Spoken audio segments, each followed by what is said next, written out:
Since the release of the oil derrick tower, you've probably seen many hate videos, and most of them are talking about why he doesn't fit the game. But I have a point today that I haven't seen anybody cover before me. So let's begin. So firstly, let's talk about oil derrick's basics. He's a farm-like tower generating cash every wave and every few seconds. According to John, this is something not useful for speedrunners, but for casuals, it's really great. Well, how about that?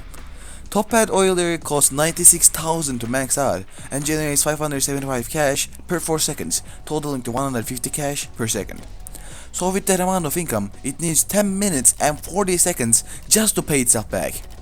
And with its general income value, it generates 90,000 cash per 10 minutes. It also brings up 1,100 cash per wave, remember that. If we come to the bottom pad, it generates 300 cash per 6 seconds, thus generating 50 cash per second. And it also gives 4,225 cash per wave, only for the small cost of $134,000 to max out. Now with the basic stats out of the way, let's start by dissecting both pads. Top pad costs too much money in the first place, so even for it to pay itself back, you will need a lot of time. Considering an average nightmare match takes about 45 minutes to an hour, in total, you will make less than 500,000 cash per game with this tower, considering that it's always alive. Well, this tower is genuinely really garbage value. If we compare it directly to the golden mobster, on top pad, golden mobster generates $100 per second, has 425 DPS, and spawns units that deal some significant damage. And oh boy, if we compare it to the bottom pad golden mobster, it has 484 cash per second, which is literally significantly better than the bottom pad, has around 700ish DPS with EDG, and even without it, it has 508 DPS, has decently strong summons, and has an ability where we can earn 50% more cash from any enemy up to $100,000. So on every single way, the oil derrick lacks. It has way worse value than the golden mobster.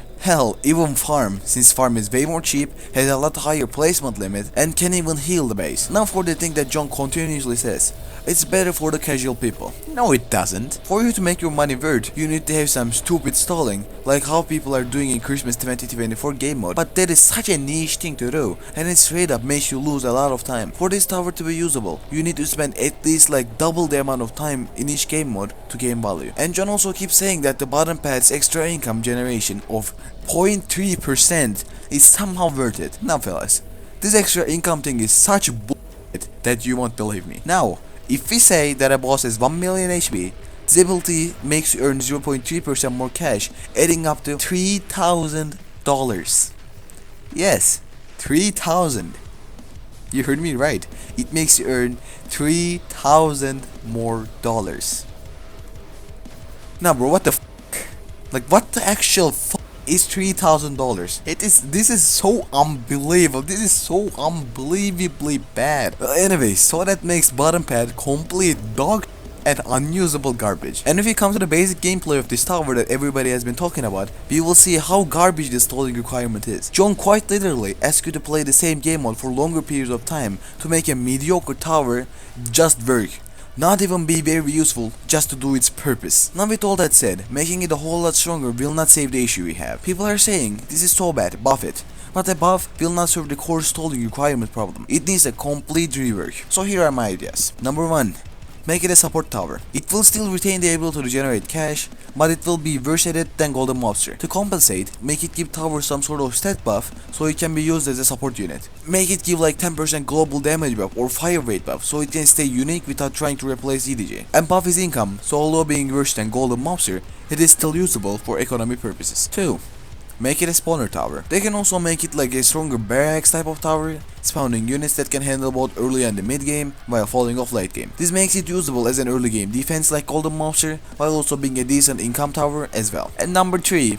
Make it an insane economy tower. Well, in my opinion, this is a bad way to shape the tower, since this makes it so either it's broken with how much eco it brings, or just underpowered, so it'll be unbalanced in both ways. So I would recommend either the first or the second option to make it useful. And considering that this tower costs 6,250 crystals to buy, it cannot be balanced as a normal tower. With the price it has, it needs to be a really powerful tower, because it literally takes about 6 hours of grinding just to unlock it. And I've heard a lot of people talking about this tower being an in-between for farm and golden mobster, but I think this is not something that we need. Farm is good for earlier game modes like intermediate and elite, and it is decent at expert, while Gmob is good at pretty much everything, and it's a good late game option as well. So there's pretty much no in-between win in those towers. And in my opinion, having an option besides the G-Mobster could be nicer than having a more mediocre tower that will be lesser to the G-Mobster. So in the end, this tower needs a big rework. For it to be usable, and most importantly, for it to be fun, it needs some other gimmick besides just generating income. Well,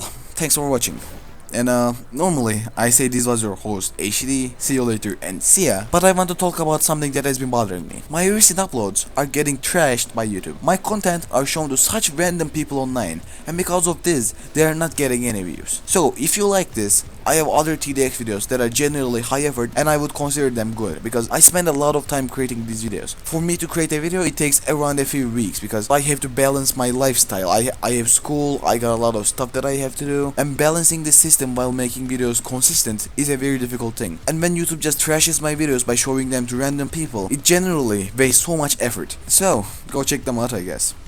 Well then, for real this time, I was your host HD, and thanks for watching.